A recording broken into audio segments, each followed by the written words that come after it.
तो दोस्तों आज मैं एक्सप्लेन करने वाला हूँ 2022 में आई मूवी शमशेरा को। इसकी IMDb रेटिंग है 7.8 आउट ऑफ 10 जो कि मूवी के हिसाब से ठीक ही है। मैं मूवी को एक्सप्लेन करूंगा, लेकिन उससे पहले अगर आप हमारे चैनल पर नए हैं तो नीचे लाल कलर से लिखे सब्सक्राइब को दबाकर ग्रे कर दें। इससे आप हमारे चैनल से जुड़ जाएंगे और आने वाली वीडियोस को देख पाएंगे। और जिन्होंने सब्सक्राइब करा हुआ है उनका बहुत बहुत शुक्रिया। आप लोग ऐसे ही चैनल से जुड़े रहिए, मैं आपके लिए वीडियोस लाता रहूंगा। और मुझे थोड़ा और करीब से जानने के लिए आप मेरे इंस्टाग्राम या फिर फेसबुक अकाउंट को भी फॉलो कर सकते हैं, लिंक आपको डिस्क्रिप्शन में मिल जाएगा। तो मूवी की शुरुआत में हम शमशेरा नाम के एक डकैत को देखते हैं जो कि खमेरन नाम की जाति से बिलोंग करता था और वो अपने कबीले का लीडर होता है। ये सभी एक जमाने में शूरवीर सैनिक हुआ करते थे, पर हालात ने ऐसी करवट ली कि वो सभी नीची जात के लोग कहलाने लगे और फिर मजबूरन कहीं भी ठिकाना न लगने पर खुद को जिंदा रखने के लिए डकैत बनकर ऊंची जाति के लोगों को लूटने लगे। शमशेरा का एक ही नारा था कि कर्म से डकैत और धर्म से आजाद, और इसी सिद्धांत को लेकर पूरा कबीला चल रहा था और सभी काफी खुश थे। और शमशेरा को अपनी पत्नी से एक बच्चा भी होने वाला था। ये कहानी 1871 की है जब अंग्रेजों का राज चलता था। तो शमशेरा के डर और उससे परेशान होकर काजा के ऊंची जात के लोग अंग्रेजों के पास जाते हैं उसकी शिकायत करने के लिए, क्योंकि उस टाइम पर अंग्रेजों की ही हुकूमत चलती थी। तभी वहाँ पर दरोगा शुद्ध सिंह आता है जो कि अंग्रेजों के लिए काम करता था और उसे खमीरन और नीची जात के लोगों से अलग ही नफरत थी, इसीलिए वो उनको मारने या ठिकाने लगाने का जिम्मा उठा लेता है। अंग्रेजों के सैनिक और शुद्ध सिंह खमीरन की टोली पर हमला कर देते हैं, लेकिन शमशेरा के आगे कोई नहीं टिक पाता और वो सभी को मार गिराता है। तभी शुद्ध सिंह शमशेरा से कहता है कि अंग्रेजों ने जबान दी है कि वो तुम्हें जमीन देंगे, इज्जत देंगे, जहां तुम अपना घर बसा सकोगे और इस जात पात से दूर रह सकोगे और फिर से तुम्हारी जनजाति चमक उठेगी। शमशेरा अपने कबीले से इस बारे में बातचीत करता है तो कुछ लोग कहते हैं कि ये चाल हो सकती है, पर शमशेरा कहता है कि हाँ ये चाल हो सकती है, पर अगर समझौता सही हुआ तो हमारी आने वाली पीढ़ी गर्व से जिएगी। और ये बात सुनकर सभी उसके साथ चलने को राजी हो जाते हैं। अगले दिन पूरा कबीला उस जगह पर पहुंच जाता है जहां जमीन देने का वादा किया गया था और तब शमशेरा को एहसास होता है कि उसने बहुत बड़ी भूल कर दी और उसकी इस भूल की कीमत हर खमीरन चुकाने वाला था। उन सभी को शुद्ध सिंह ने बेवकूफ बनाकर काजा के किले में कैद करके गुलाम बना लिया था और वो किला ऐसा बना था कि वहां से कोई भी बाहर नहीं जा सकता था। अब उन सभी के ऊपर बड़ी बेरहमी से जुल्म ढाना शुरू कर दिया जाता है और इस कदर उन्हें मारा पीटा जाता है कि सभी के मन से आजादी पाने का सपना खत्म सा हो जाता है और वो सोच लेते हैं कि अब यही नरक ही उनकी जिंदगी है। शमशेरा को अंग्रेजी गवर्नर के सामने पेश किया जाता है और तब उसे पता चलता है कि काजा के ऊंची जात वालों ने उसे पकड़ने के लिए 5000 तोला सोना अंग्रेजों को दिया है और अगर वो 10,000 तोला सोना दे दे तो उसकी जाति के लोगों को आजाद कर दिया जाएगा। शमशेरा इसके लिए राजी हो जाता है, लेकिन सरकारी कागज पर इस बात को लिखकर देने को कहता है। खमेरन जनजाति के लोग अपनी इस बुरी हालत का जिम्मेदार शमशेरा को ही मान रहे होते हैं और अब उसका साथ देने से मना कर देते हैं, लेकिन शमशेरा को यकीन था कि वो उन सभी को आजाद करा कर रहेगा, इसीलिए उसी काम में जुट जाता है। किले के बगल से ही एक नदी जाती थी और काजा किले के अंदर एक कुआं था। तो शमशेरा को ये पता चलता है कि इस कुएं के अंदर जरूर कोई सुरंग है जो नदी में जाकर खुलती है, तो वो सुरंग को ही ढूंढने लग जाता है, पर उसे कामयाबी हासिल नहीं होती। शमशेरा अब सोचता है कि अगर वो पहाड़ के ऊपर चढ़कर वहां से कूदेगा तो उसके दबाव से वो कुएं के और गहराई में जा पाएगा, जिससे कि उसे सुरंग ढूंढने में आसानी होगी। तो वो ऐसा ही करने का ठान लेता है, लेकिन जो वो करने जा रहा था उसमें उसकी जान भी जा सकती थी, इसीलिए वो अपनी पत्नी से कह देता है कि अगर वो पकड़ा गया तो वो उसका साथ नहीं देगी बल्कि उसके खिलाफ हो जाएगी, ताकि बाकी कबीले वालों को उसकी सजा ना दी जाए। शमशेरा के साथ हमेशा एक आदमी रहता था जिसे सभी पीर बाबा कहकर पुकारते थे और भले ही पूरी दुनिया दूर हो जाए पर वो शमशेरा से अलग नहीं होते थे और हमेशा साथ देते थे। तो उस काम में भी वो शमशेरा का साथ देने के लिए खड़े हो जाते हैं। अब रात के अंधेरे में शमशेरा पहाड़ चढ़ने लग जाता है, पर वहां तैनात सैनिकों को खबर मिल जाती है तो उसके ऊपर बेधड़क फायरिंग करना शुरू कर देते हैं। शमशेरा की टांग में गोली लग जाती है पर वो फिर भी नहीं रुकता, लेकिन नीचे खड़ी शुद्ध सिंह की सेना उस पर लगातार गोली चलाए जा रही होती है जो कि उसके बदन को चीरते हुए निकल जाती है और वो ऊंचाई से नीचे गिर जाता है। अब शुद्ध सिंह शमशेरा को रस्सी से लटका देता है और कहता है कि तुम्हारा सरदार ही तुम्हें छोड़कर छोड़कर भाग रहा था। शमशेरा की बीवी वही करती है जो शमशेरा ने उससे कहा था, यानी कि उसे भगोड़ा कहकर पुकारने लगती है ताकि शुद्ध सिंह को लगे कि वो उनके साथ नहीं है।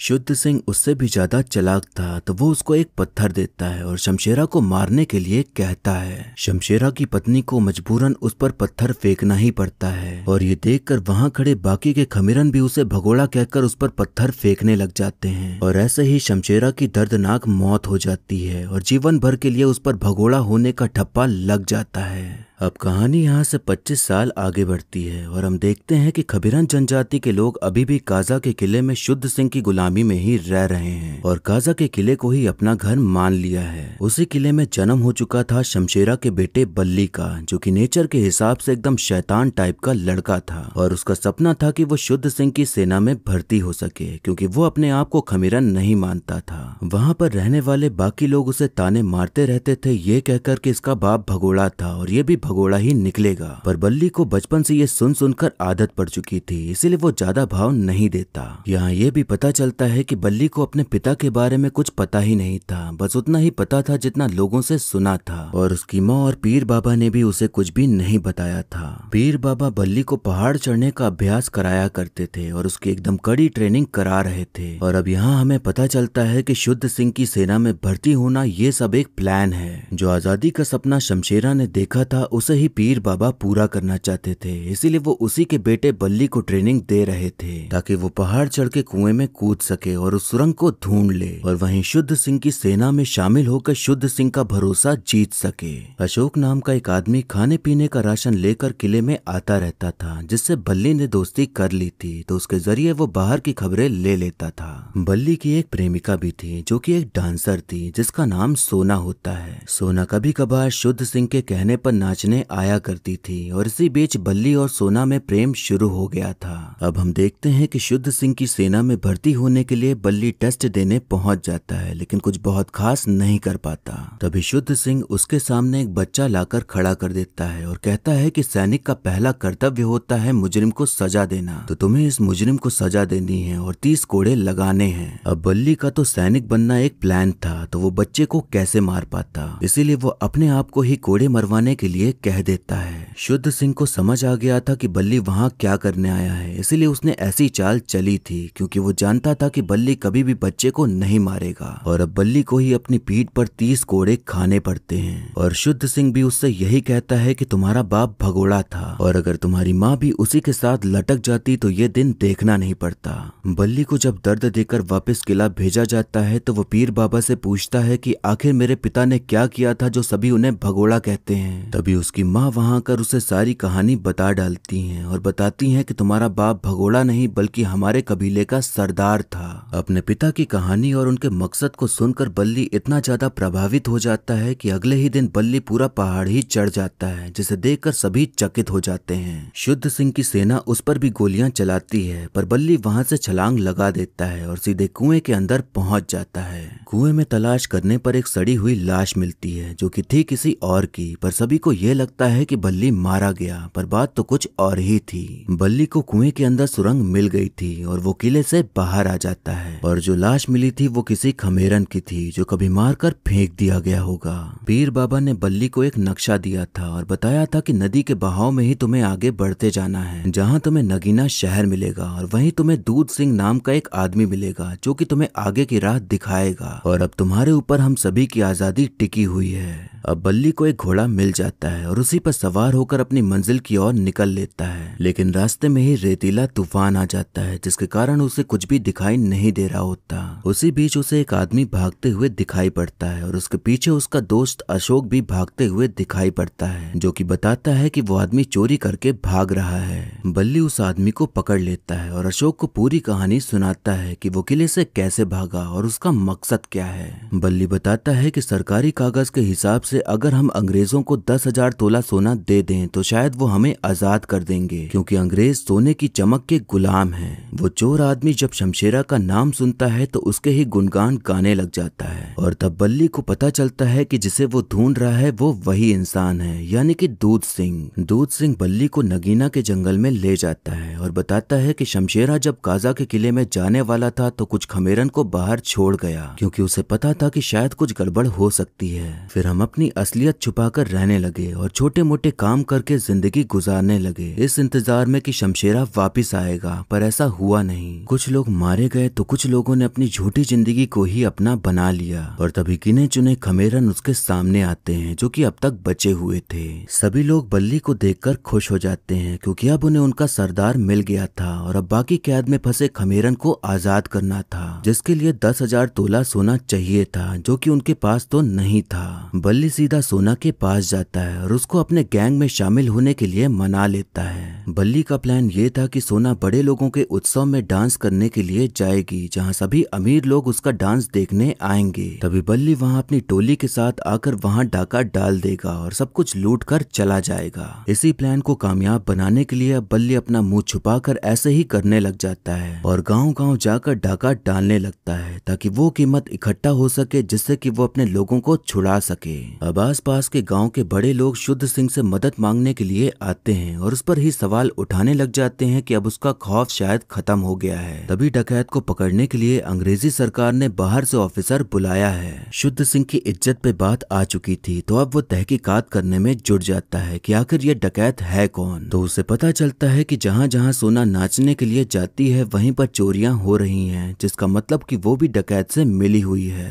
अब अगले दिन शुद्ध सिंह सोना को ही पकड़ के ले आता है, क्योंकि वो जानता था कि उसे बचाने के लिए वो डकैत जरूर आएगा, और ऐसा होता भी है। बल्ली अपनी खमीरन की सेना के साथ आता है और वहाँ भूचाल मचाकर रख देता है। फिर इसके बाद बल्ली शुद्ध सिंह से भिड़ जाता है और उसे भयंकर तरीके से जख्मी कर देता है और सोना को वहाँ से छुड़ा कर लेके चला जाता है। जाने से पहले दूध सिंह वहाँ शमशेरा लिख देता है, जिसे देखकर सभी हैरान हो जाते हैं, ये सोचकर कि जो सालों पहले मर चुका है वो वापस कैसे आ गया। शुद्ध सिंह गुस्से में काजा किला जाकर सभी खमीरन को मार मार कर पूछता है कि नया शमशेरा कौन है, पर उसे कोई जानकारी नहीं मिल पाती। बल्ली सोना को बचाकर ले आया था, तो अब उनमें और भी गहराई भरा प्यार होने लग जाता है, और उस प्यार में इतनी गहराई हो जाती है कि दोनों एक दूसरे के साथ शादी कर लेते हैं। अशोक बल्ली को खबर देता है कि तुम्हें पकड़ने के लिए बाहर से एक ऑफिसर बुलाया गया है जिसे लट्ठबाजी करने का बड़ा शौक है, तो बल्ली उससे मिलने का सोच लेता है। ऑफिसर ने लट्ठबाजी का प्रोग्राम रखा हुआ था, तो बल्ली उसे चैलेंज करते हुए लड़ने को कहता है। लड़ते हुए बल्ली उसे बता देता है कि वही नया शमशेरा है, लेकिन उस वक्त ऑफिसर कुछ भी नहीं कर पाता, क्योंकि बल्ली उसके ऊपर हावी पड़ रहा था, और बल्ली उसे हरा तो देता है पर सबके सामने ऐसे दिखाता है जैसे कि वो हारा हो, ताकि ऑफिसर की इज्जत बनी रहे।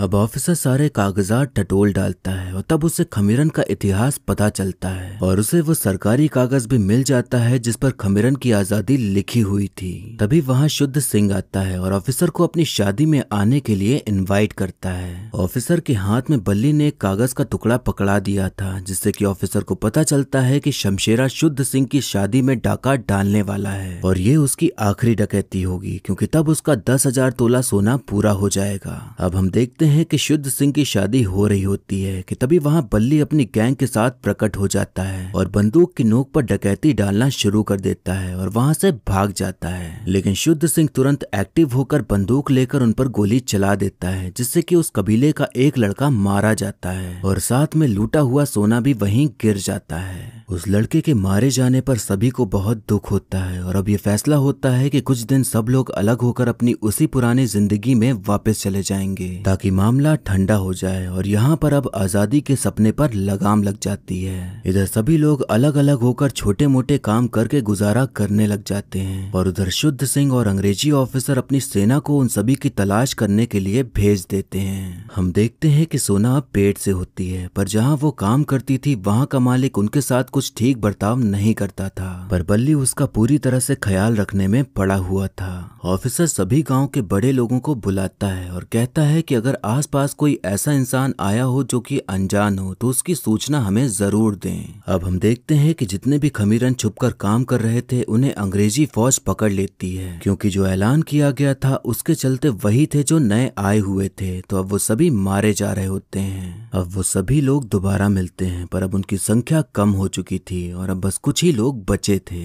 तभी उसी कबीले का भूरा नाम का आदमी कहता है कि उनकी फौज बहुत बड़ी है और मैं अभी मरना नहीं चाहता, और इतना कहकर हवाई फायरिंग कर देता है। यहाँ हमें पता चलता है कि भूरा अंग्रेजों के साथ मिल गया था ताकि वो उसकी जान बख्श दें, और उसी वक्त पूरी फौज वहाँ आ जाती है और उन पर हमला कर देती है। भूरा शुद्ध सिंह को यह भी बता देता है कि सोना जो उन्होंने चुराया था वो कहाँ पर छुपा के रखा है, इस उम्मीद में कि उसकी जान बख्श दी जाएगी। पर शुद्ध सिंह इंसान नहीं शैतान था, इसीलिए वो उसको सबसे पहले गोली मार कर खत्म कर देता है। सोना एक पेड़ के तने के अंदर छुप जाती है और वहीं दूध सिंह बल्ली को लेकर वहां से निकल जाता है ताकि वो अंग्रेजों के हाथ ना आने पाए, वरना सब कुछ खत्म हो जाता। सोना उसी वक्त एक बच्चे को जन्म देती है और उस वक्त शुद्ध सिंह उसे मारने ही वाला होता है कि तभी अंग्रेजी ऑफिसर उसे रोक देता है। बल्ली को समझ आता है कि सोना और उसका बच्चा ऑफिसर के साथ महफूज है, इसीलिए वो वहां से निकल जाता है ताकि वापस मजबूत होकर उन पर हमला कर सके।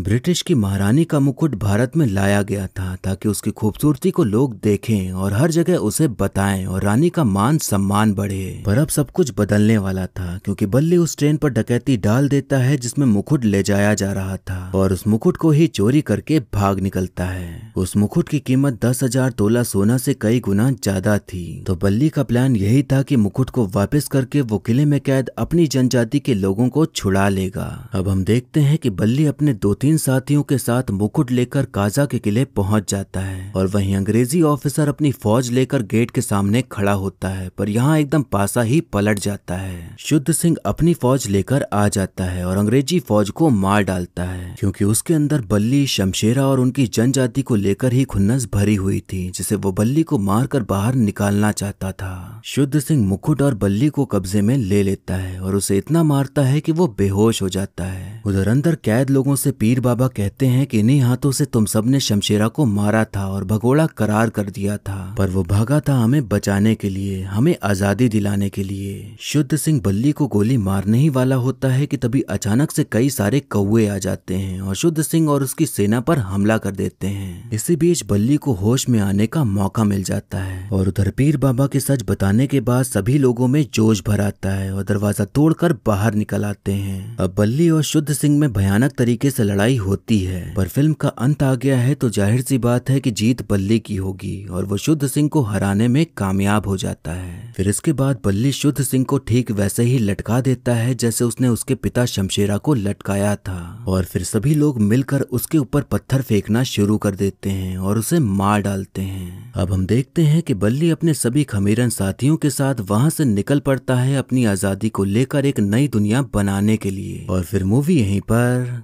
खत्म हो जाती है।